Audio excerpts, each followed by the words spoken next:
Wow, if you weren't in the Christmas spirit before, you should be now. Thank you, Hum Choir and Band. I also want to give a big thank you to classical guitarist Rich Barry for providing us with his amazing entertainment during the reception. Thank you, Rich.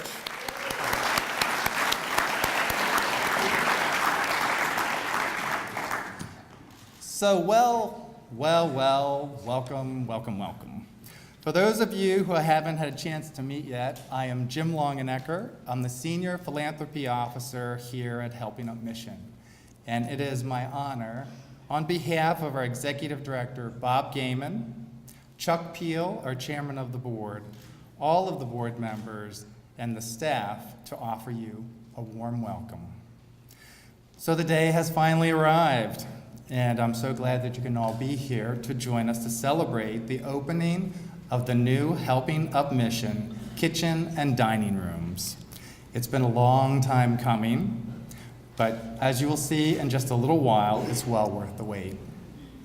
Also, many thanks to Chef Rich and the kitchen staff, Todd Sparks and the housekeeping staff, Tom Stone, his entire facility and operations crew, Mo Jennings and Graham Parker, and the entire security crew, and for all of your tireless efforts during the kitchen renovation and to make today a special day.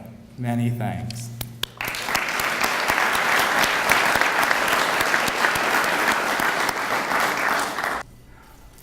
So if you haven't heard today, the meal is very special that you're going to be having.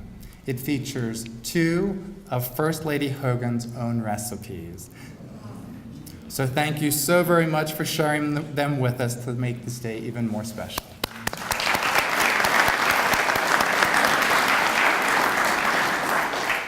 In a few minutes, Archbishop William Lori will deliver the invocation, followed by remarks from HUM's own Executive Director, Bob Gaiman. Our celebration continues with special remarks from our own Governor Larry Hogan and Madam Mayor Catherine Pugh. Following the special remarks, we will present a special gift of artwork created by a few of HUM's own artists to First Lady Yumi Hogan. After Bob's closing remarks, please allow Governor, First Lady, and Funding Foundation representatives and other special guests a few minutes to make their way out of this door and around to where the ribbon cutting will actually take place. I ask that everyone else exit through the door where you entered and fill the lobby for the ribbon cutting event. Again, we are so pleased that you have taken the time out of your busy schedules to help us make this such a very special day. And now, will you please join me in welcoming His Excellence, Archbishop William Lori, who will deliver the invocation.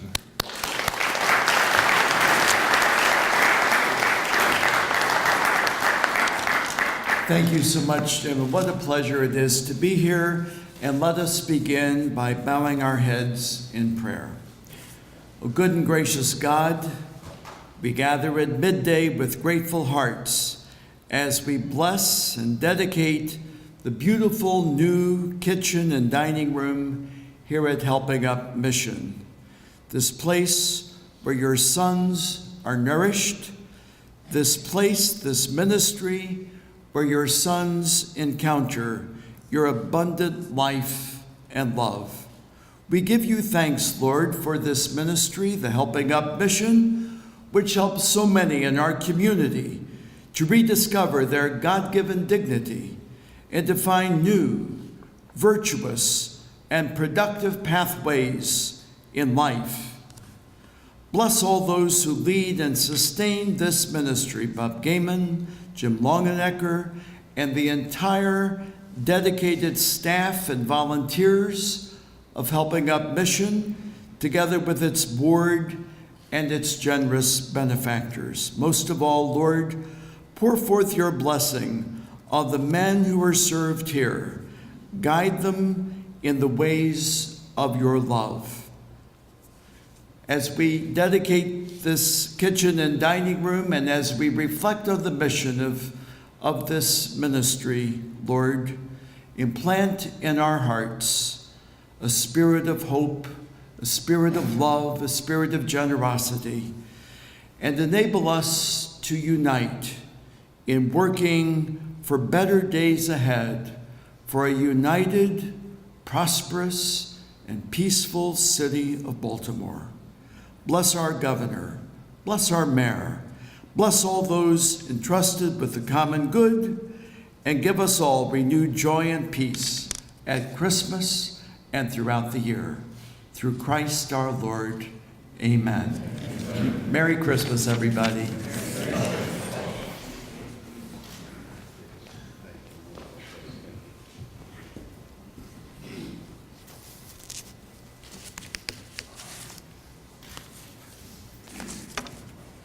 Thank you, Archbishop Lori, for being with us today, your prayer, your spiritual leadership, and your friendship. Season's greetings to all. Merry Christmas to you. Happy Hanukkah to our Jewish friends who are with us today. I wish you a happy Hanukkah season. There's an Old Testament proverb that I read the other day that kind of sets the cornerstone for my remarks today, and it says this: hope deferred makes the heart sick, but when the desire is fulfilled, it's like a tree of life. So for me, I've been here 24 years at Helping Out Mission, and this is a sixth construction project that I've been part of, and it's taken the longest to accomplish. It was more complicated on a number of levels, not the least of which was continuing to serve 1,200 meals while the kitchen is shut down. And getting the funding in place wasn't as easy because some of our investors had invested in this building before, and it just wasn't the sexiest project. So it took a while. So we're like 4 years into this. So this is a longing fulfilled. But I want to tell you that it's going to keep giving back in many ways. And truly, this project is a tree of life. So first of all, I want to thank all of the funders who've chosen and seen the wisdom in investing in this program and in this project. Thank you for your patience, because you've had to wait for all the pieces of the puzzle to fit together, and sometimes you were wondering whether this thing's really going to get off the ground. And we did too. But immediately following the program, we're inviting all of our funders that I'm going to recognize here to join the governor in the ribbon cutting.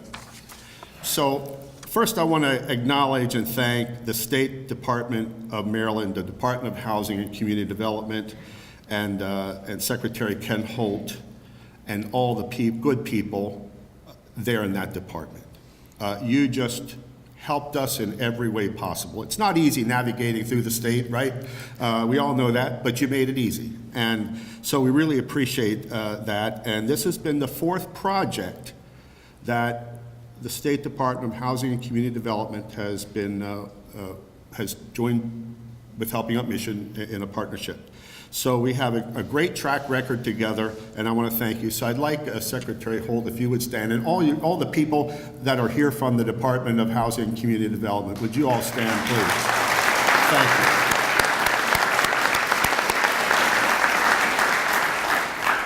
you. And then the Harry and Jeanette Weinberg Foundation. Amy Klein is here representing them. This is, I think, Amy, the third partnership with the Weinberg Foundation. And we have had just a wonderful relationship. The building that houses the kitchen and dining hall is the Harry and Jeanette Weinberg building. So they've made incredible investments here in Helping Out Mission, and we thank them. And I want Amy Klein to stand, please, and be recognized.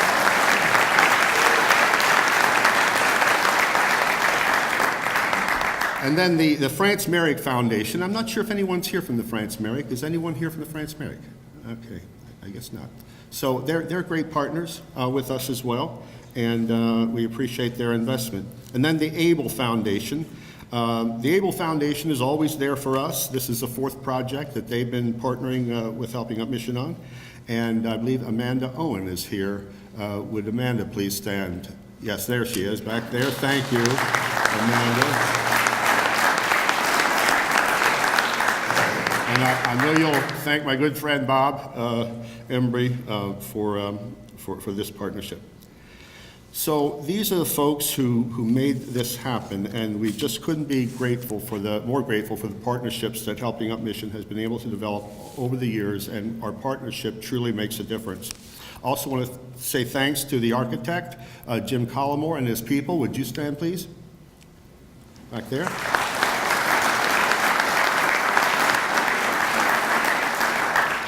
We have some people from Plano Coden who did the construction for us.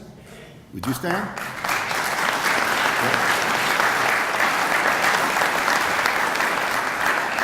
And then our own HUM team, our owner's representative, Tom Stone, who's been out in front leading this project. Would you stand, Tom? Yes? And I have to give our CFO, Mike Burns, real credit too, because he watched the numbers every day. Thank you. It was truly a very successful team. And then we had the Department of Housing and Community Development also involved in the construction as well, every step of the way. So we had a lot of eyes on this project, which is always helpful. And then I want to say thanks to the Jewish Museum of Maryland board and staff.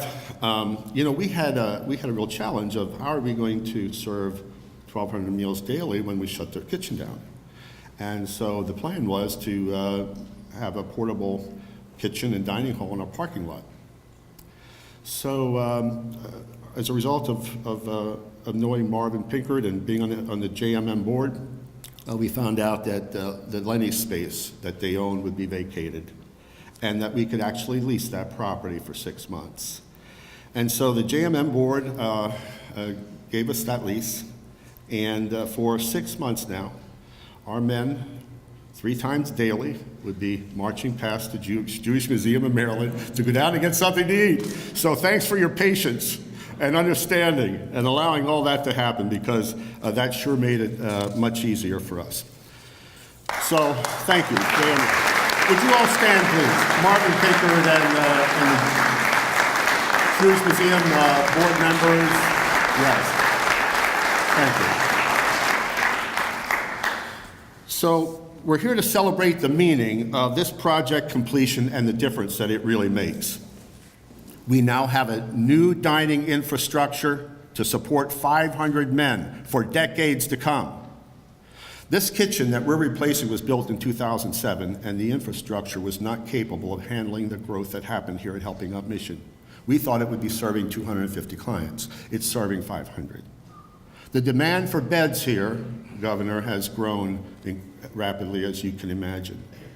And 500 beds are full every day, and 20 new men show up every week to try to get into a program already full.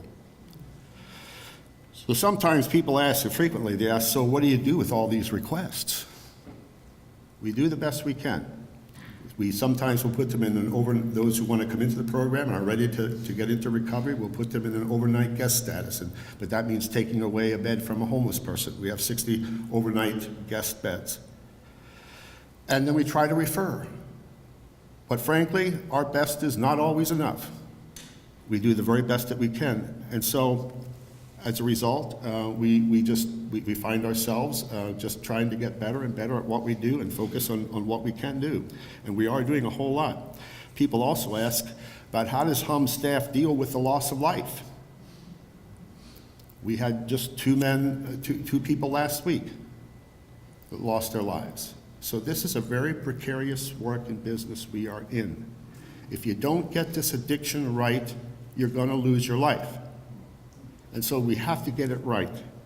And so the loss of life is a very difficult thing, but we focus on the joys of the successes.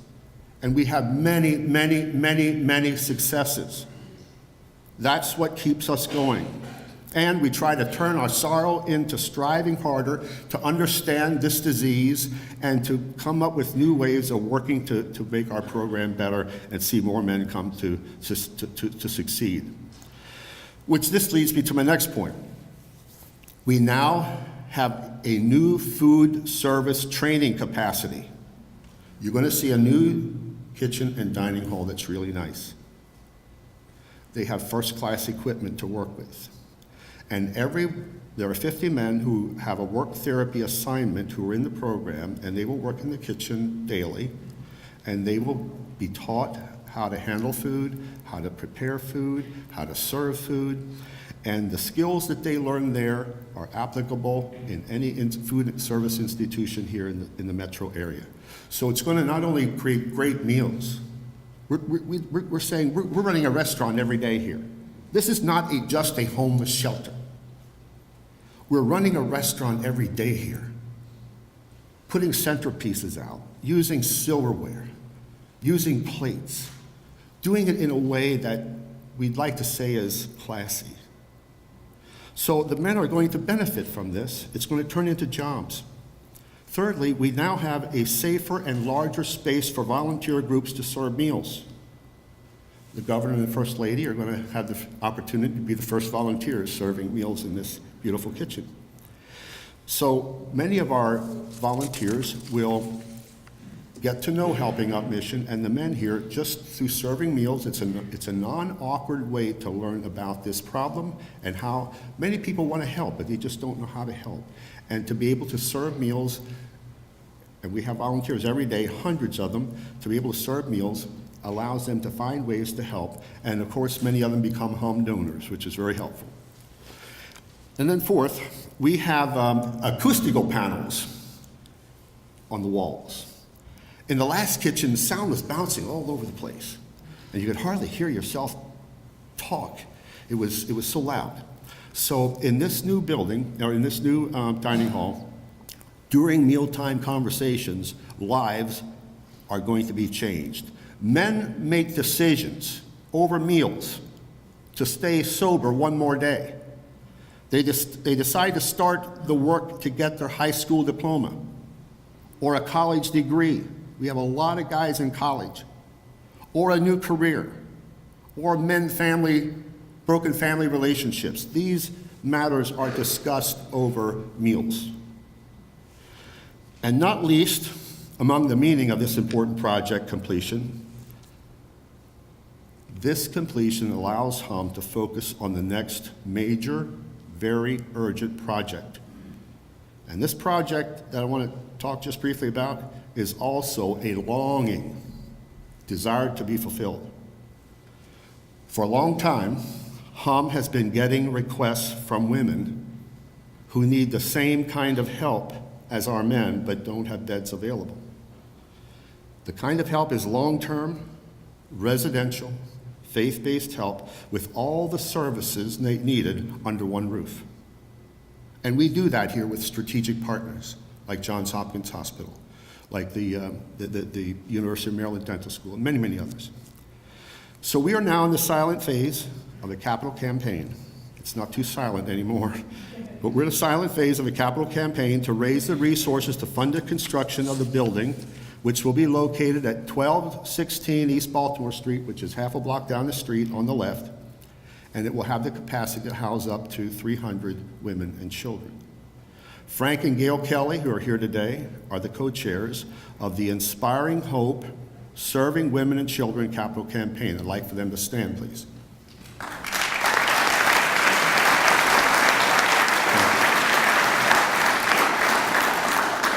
There's an architectural rendering of the new facility located in the lobby on the left. I think there are some balloons hanging there, and there's information available if you would like to pick up some information on that. So this is what our ribbon cutting means today. And I want to thank everyone who participated in making this happen. Now I would like to invite the governor to bring any remarks that's on his mind. And this is not the governor's first visit to HUM, although the first visit he was not the governor, but Governor two kitchens ago, in the distant past, he was serving meals here. I gave him 2 photos of him doing that. And he was also assisting in handing out certificates of achievement to the men who were moving forward in the program. There are 4 phases of the one-year recovery program here, and you get a certificate after each phase, and then at the conclusion, you get a diploma.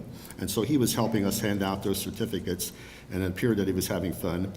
And so from the photos, the best I can tell, and it was at Christmas, and it was probably Christmas of 2004. So it's taken a while, but he got back here. So we thank him for being here. He's a great friend of ours. Governor, your secretaries have been so good to us in helping us in every way possible. And we're just so delighted that you and the First Lady could be with us today. And we invite you to come and share some remarks.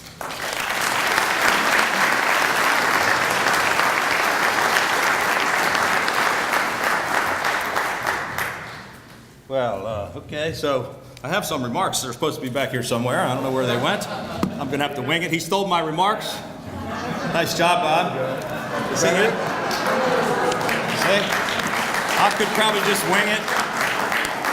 That's happened a couple of times, actually, you know. But thank you very much, Bob. It's really great to be back here at Helping Up Mission. I do remember it very clearly 2 kitchens ago when I got the opportunity to serve meals, and I was so impressed back then, and I've been so impressed ever since with the incredible work that's being done here.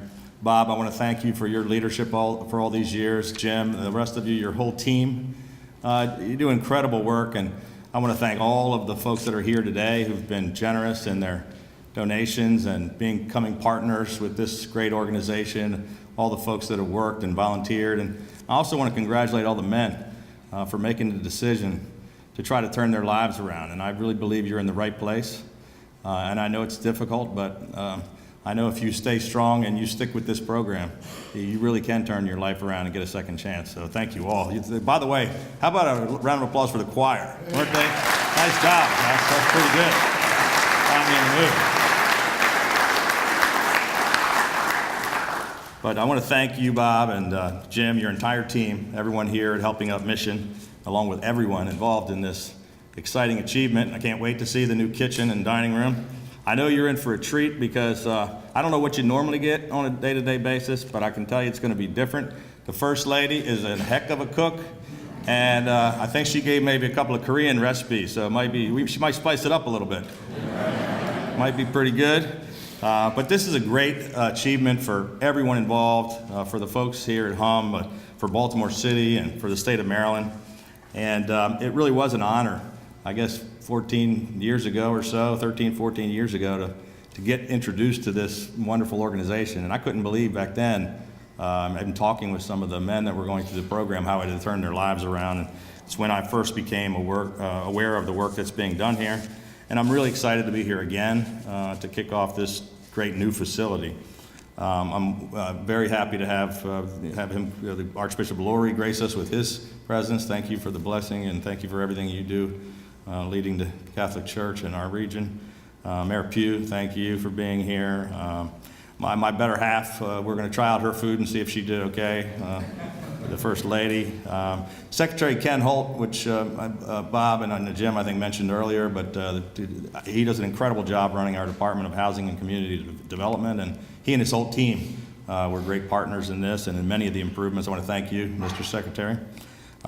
Secretary of Veterans Affairs, George Owings, for the state of Maryland, is also here with us. Semper Fi, good Marine from Vietnam. But he's been helping to get more veterans referred into programs because there are a lot of veterans that need help, and they're very impressed with the work you're doing here. And I know that Secretary Owens has been here to visit and see the great work that you're doing as well. Our administration has been working every single day to try to improve the lives of Marylanders from all walks of life, including particularly the most vulnerable among us and those who really need a helping hand.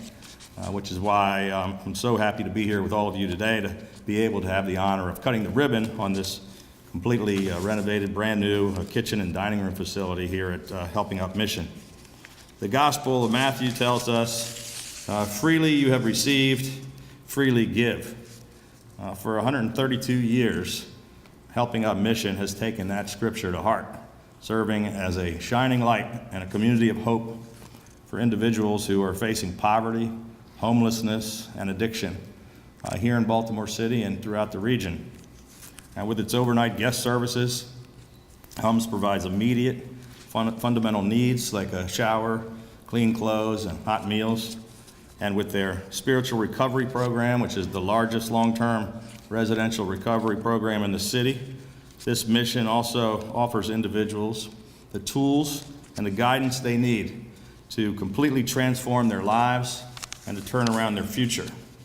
And now with this newly updated facility, Helping Up Mission will be able to help even more individuals who need it the most. And with the 500 residents here serving 1,500 meals every single day, this Helping Up Mission has become a safe haven in the Jonestown community and throughout the city and even outside the city. It provides that second chance that so many people have desperately needed. And I believe that our state cannot afford to leave anyone behind. That's especially true now as we face this escalating heroin and opioid crisis, which is ruining lives and tearing apart families and devastating communities and killing people all across our state. It's not just in the city, but it's across the state and from one end of the country to the other. In total, our administration has already invested over $500 million toward fighting the heroin and opioid epidemic and substance abuse disorders. And we're trying to do everything we possibly can to restore hope and to put those in need of a path toward healing and recovery. But this fight is going to take all of us, federal, state, county, municipal leaders working together with faith-based organizations and community organizations to try to turn the tide so that together we can save the lives of thousands of Marylanders. The work of Helping Up Mission is critical in that fight, and it's why through the Maryland Department of Housing and Community Development, we were proud to invest $1.4 million toward this renovation so that moving forward, HUM, the HUM Choir, HUM can continue to change even more lives and continue to make a difference in the community. Today's ribbon cutting is yet another example of private sector working together with the public sector, with the faith-based organizations. And it's an example of the fact that with faith and hard work and all of us working together, we truly can change Baltimore City and the state of Maryland for the better. So I thank you for the opportunity to be here with you today. Once again, I want to congratulate everyone involved, and everybody going through the program, everybody that's been helping to put them through this program. And I just want to say thank you to all of you and everyone who's been involved in this very important project. And at this time, I'd just like to ask Bob Gaiman to come back up so I can present him with an official governor's citation to mark this occasion of the opening.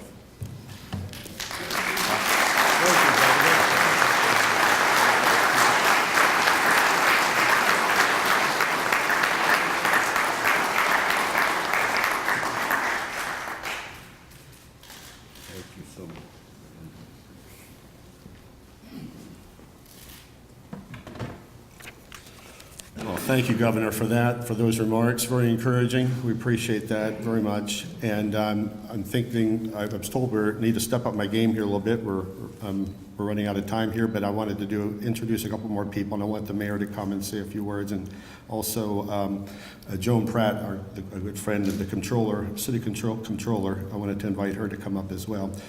So if both of you want to come up here, and then I would like to make sure that I cover a couple more introductions here. I know the governor mentioned Secretary Owings is here. I'm not sure if you mentioned Secretary Schrader. I believe Secretary Schrader might be here. Would you raise your hand if you are? Okay, maybe not. And Kelly Schultz, Secretary Schultz. Okay, no, all right. County Executive Barry Glassman. You have to go. Oh, there you are. Yes, thank you so much. Hartford County. We have always had people in the program from Hartford County. So, and then good friend Senator Frank Kelly, and would you stand, please? And then also Senator Bobby Neal. Is Senator Bobby Neal here? He was planning to be. Senator Bobby Neal was planning to be here, but he was the first one who introduced us to the Department of Housing and Community Development years ago. We, as a faith-based organization, we were kind of afraid of getting involved with the government, you know, so we had to get used to that. But we now have a great partnership and know how to work things out, and so it's been great. So the mayor... I'm going to have the comptroller speak first and then... All right, okay. But I just want to say that both the mayor and the comptroller, the president of City Council, Jack Young, who was here earlier but had to leave, and Councilman Robert Stokes was here earlier and had to leave. These people are always very supportive of every step that we take to get zoning, to increase the number of beds, to do new things. And without their support, it would be very difficult for us to get things done here. So we appreciate very much their support and help. And I'll let the controller say a word. Good afternoon, Governor and First Lady Hogan, Mayor Pugh, elected officials, Mr. Gaiman, Helping Up Mission staff, counselors, family, friends, and honored guests. It is truly my pleasure to be here with you today for the ribbon cutting of the Helping Up Mission kitchen and dining room renovation. I would like to congratulate the Helping Up Mission on this wonderful renovation and your success. You fulfill your mission to bring hope into the lives of others by creating a community that fosters a holistic approach to recovery. This is not just a place where people can come eat. This is a place where people can connect with each other and build long-lasting relationships that promote positive change and growth. Helping Up Mission is a place where people can fulfill themselves with the values that will transform their lives. But it is the hunger that will drive them to their greatest achievements, physically, spiritually, and emotionally. I have no doubt that the laughter that will be heard and the memories that will be made while dining here in this new space will be long-lasting. May God bless you and the bright future waiting. Congratulations.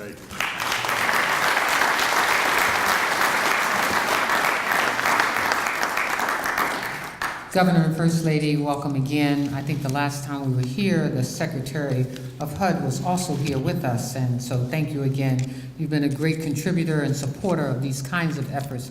And I did also want to point out, Secretary Holt, we were just together a few weeks ago at the Marion House opening. Again, another effort by the state to work together with the city, and for that we're very grateful. And Senator Kelly, I can't thank you enough. I look forward to you cheering on this new facility because I know what a great fundraiser you are.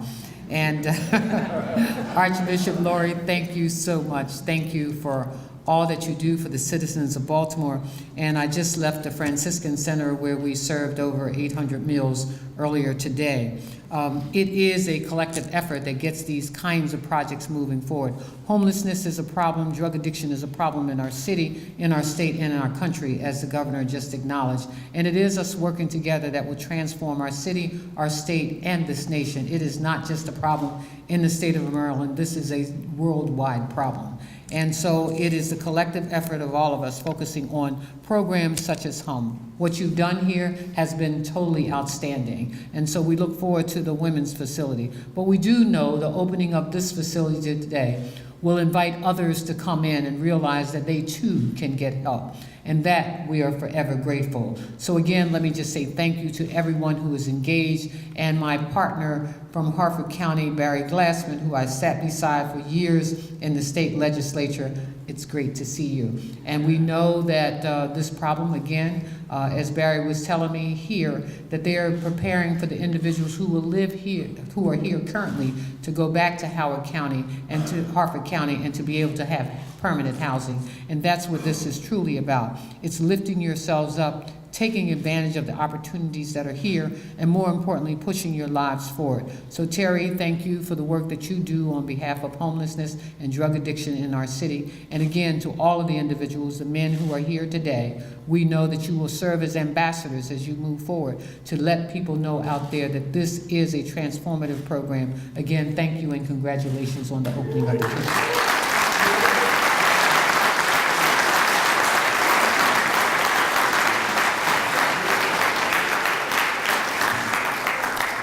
Here at HUM, we provide as many opportunities as we can for individuals to become the person God intends them to be. Art therapy is just one of those such opportunities. I am always amazed and awed by the amazing talents that our clients here at the HUM bring. They're skilled labor talents, professional talents, but also talents that fall within the arts and humanities. Poets, musicians, singers, and artists. I'd now like to invite First Lady Hogan to come forward to receive a piece of artwork created especially for her by 3 of the men here at Hum. The artists are Charles Bailey, Randy Zyko, and Richard Mooney. I'm not sure if Richard is here. Richard and Randy, you want to come up to join me in presenting this to First Lady?